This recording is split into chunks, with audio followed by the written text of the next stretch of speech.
तो अपने दिन को 2 हिस्सों में डिवाइड करो। ये सिर्फ ओटी के लिए बात कर रहा हूँ मैं, ठीक है। और एक्स्ट्रा 2 घंटे रखो फॉर मैथमेटिक्स, एक्स्ट्रा 2 घंटे। जो एफकेट वाले हैं वो भी, ठीक है।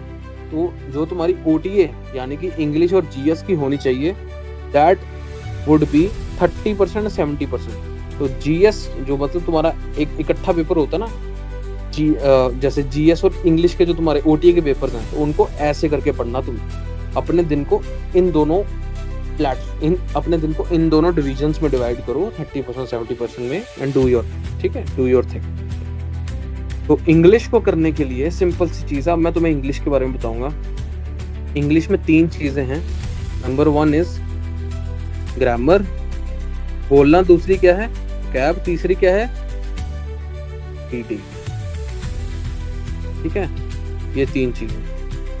अब इंग्लिश में अगर तुम्हें बाजी मारनी है, अच्छा करना है, तो नंबर 1, देखो मैं अपनी ड्यूटी निभाऊंगा। मैं तुम्हें 3 स्टेप्स में इंग्लिश कराऊंगा। पहले बेसिक्स कराऊंगा जिसमें तुम ग्रामर और रीडिंग और वोकैबुलरी की बेसिक्स सीखोगे। रीडिंग करते करते तुम समरीज लिखना सीखोगे, जिससे तुम्हें कंटेक्चुअल अंडरस्टैंडिंग बढ़ जाएगी, तुम्हें पता चलेगा कि इसने लिखा क्या है। उसके बाद मैं तुम्हें एग्जाम ओरिएंटेड पढ़ाई कराऊंगा कि एग्जाम में क्या क्या चीजें आती हैं, उसको कैसे टैकल करना है। उसके बाद मैं तुम्हारे टेस्ट लूंगा। तो मुझे नहीं लगता कि तुम ये 3 चीजों करोगे तो तुम फेल हो जाओगे। I believe that you will score good 70 marks for sure. But अगर तुम्हें, देखो, अगर तुम्हें खुद से भी पढ़ना है, खुद से भी तुम्हें इंप्रूवमेंट करनी है, तो तुम क्या करना चाहते हो, तुम क्या करोगे? Number 1, you have to read. चाहे read 10 minutes a day, but reading करो।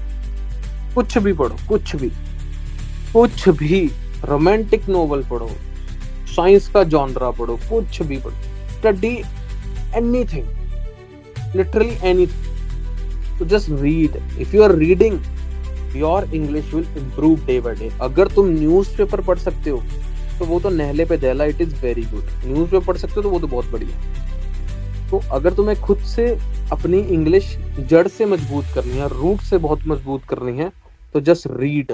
जितना रीड करोगे उतना फायदा। रीडिंग करो, ठीक है। नंबर 2, जब रीड करते हो तो find out the difficult words.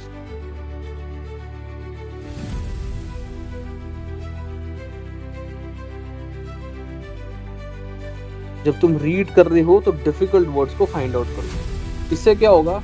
तुम्हारी वोकैबुलरी बढ़ेगी। तो यानी कि रीडिंग से तुम धीरे धीरे कंटेक्चुअल अंडरस्टैंडिंग सीखोगे। कंटेक्स्ट कैसे सीखते हैं? रीडिंग से तुम्हारी डिफिकल्ट वर्ड्स को फाइंड आउट करके वोकैबुलरी बढ़ जाएगी। और लास्ट में जब तुम रीड कर लेते हो कुछ भी, तो ट्राई करो उसकी समरी लिखने की कोशिश करो अपने वर्ड्स में। अगर तुम अपने वर्ड्स में उसकी समरी लिख दोगे तो यानी कि तुम्हें प्रॉपरली समझ आ गया। तो ये 3 स्टेप तुम कर सकते हो अपनी इंग्लिश खुद इंप्रूव करने के। उसके बाद अगर कॉम्पिटिटिव एग्जाम की बात करूं, and you want to prepare yourself to, कि तुम्हें, हाँ सर तो पढ़ा ही रहे हैं, मैं तो ये 3 स्टेप्स में पढ़ा दूंगा, तुम्हें अच्छे से पढ़ा दूंगा, बेसिक्स भी, एग्जाम स्टाइल भी, मॉक टेस्ट भी, मार्क्स बूस्टिंग, सब कुछ करवा दूंगा तुम्हें। बट अगर तुम्हें खुद करना है, खुद तुम्हारा इतना मन है कि हाँ तुमने खुद भी पढ़ना है, तो तुम एसपी बख्शी एक बुक है वो पढ़ सकते हो। जो बच्चा हिंदी मीडियम का है, यानी कि जो बच्चा इतनी इंग्लिश नहीं सीख सकता, इतनी नहीं जानता, वो बंदा ये रीडिंग जरूर करे और उसके बाद नीतू सिंह की बुक पढ़े। तो एसपी बख्शी पढ़े जो कि एक इंग्लिश मीडियम, देखो मैं दोनों सोल्यूशन दे दूंगा तुम्हें। जो इंग्लिश मीडियम वाले हैं वो एसपी बख्शी पढ़े, और जिसको थोड़ी दिक्कत है वो नीतू सिंह पढ़ ले। जो थोड़ा बिगिनर है वो नीतू सिंह की वॉल्यूम 1 पढ़ ले या 2 भी पढ़ ले, दोनों ठीक है 1 to दोनों पढ़ सकता है। दिस इज फॉर इंग्लिश की ग्रामर। तो basically you have to focus on reading. 10-15 minute रोज के पढ़ो। यू हैव टू और अगर न्यूज़पेपर हो सकता है तो न्यूज़पेपर पढ़ो। नंबर 2, डिफिकल्ट वर्ड्स को फाइंड आउट करो, find out the difficult words. And number 3, summary लिखने की कोशिश करो अगर तुम्हारे पास वक्त है। तो ये चीजें तुम कर सकते हो इंग्लिश में। और मैं क्या कराऊंगा तुम्हें, पहले अच्छे से बेसिक्स, रूल्स, फिर एग्जाम स्टाइल लर्निंग, फिर उसके बाद मॉक टेस्ट। तो अगर तुम ये दोनों चीजें कर लोगे, अगर तुम मुझे भी फॉलो कर लोगे और अगर तुम खुद भी तैयारी कर लोगे तो तुम्हारे 75 नंबर कहीं नहीं गए सीरियसली। अगर तुम्हारा, अब देखो, इंग्लिश में 2 टाइप के एग्जाम आ सकते हैं, या तो डिफिकल्ट या तो इजी, सिंपल सी चीज।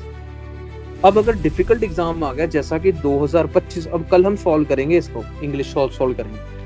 अगर तुम्हें डिफिकल्ट एग्जाम आ गया जैसे 2025 का फर्स्ट, तो what should be your target? Your target should be 65 marks. और अगर तुम्हें इजी एग्जाम आ गया लाइक 2023 का दूसरा, तो what should be your target? Your target should be 75 plus, 65 plus, ये टारगेट होना चाहिए तुम्हारा।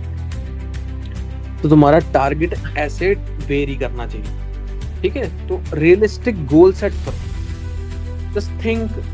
अगर डिफिकल्ट एग्जाम आ गया तो अपना टारगेट 65 कर लो, और अगर इजी आ गया तो अपना टारगेट 75 कर लो, बात खत्म। तो this should be your target.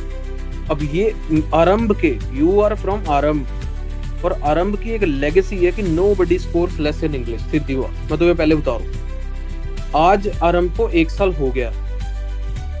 I founded this academy on 3 June 2024.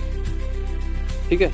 It is 1 year of आरंभ, and 1 साल में we have given 33 selections, ठीक है? प्लस 3 कोस्ट गार्ड, तो 36 सिलेक्शन हमारी 1 साल में। अब I can promise you guys कि nobody has scored less than 70 or 65. तो कभी भी you guys should not aim for marks less than these 2 figures. सीधी बात मैं तुम्हें पहले बताता हूँ। I don't give a flying fuck about any of your preconceptions. मुझे कोई दिक्कत नहीं है कि तुम क्या सोच रहे हो, तुमने क्या कचरा अपने मन में भरा हुआ, जो भी। इंग्लिश का अगर एग्जाम आ गया तो अगर डिफिकल्ट आ गया तो 65, इजी आ गया तो 75, दैट्स इट।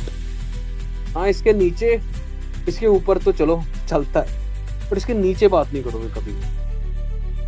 तुम में से बहुत लोग ऐसे होंगे जिनको मिसकंसेप्शंस होगी कि भैया अगर हमने 55 भी ले लिए तो ठीक ही है। नहीं, you bloody work like this कि भाई तुम्हारे 65 नंबर डिफिकल्ट पेपर में आ जाए और इजी में you score more than 75। This is what you should aim for, सीधी सीधी बात।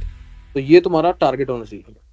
और इंग्लिश में हम कैसे करेंगे? We will be doing basics, examination की स्टाइल की learning, and then mock test. अब जिसको इंग्लिश वीक है, जिसने इंग्लिश इंप्रूव करनी है, वो कैसे कर सकता है? Just read for bloody 10 to 15 minutes a day, just find out the difficult words and do summary. देखो, pain, this is pain. If you are able to bear that pain, you will make a difference, you will be successful. सीधी सीधी बात। और अगर किसी को grammar पे करना है तो वो एसपी बख्शी से या नीतू सिंह से ग्रामर कर सकते हैं। हिंदी मीडियम वाले नीतू सिंह को प्रेफर करें, सिंपल सी चीज, ठीक है? तो ये तुम्हारी English, this is how you should do your English. मैं तुम्हें पहले ही क्लियर कट शब्दों में बता रहा हूँ।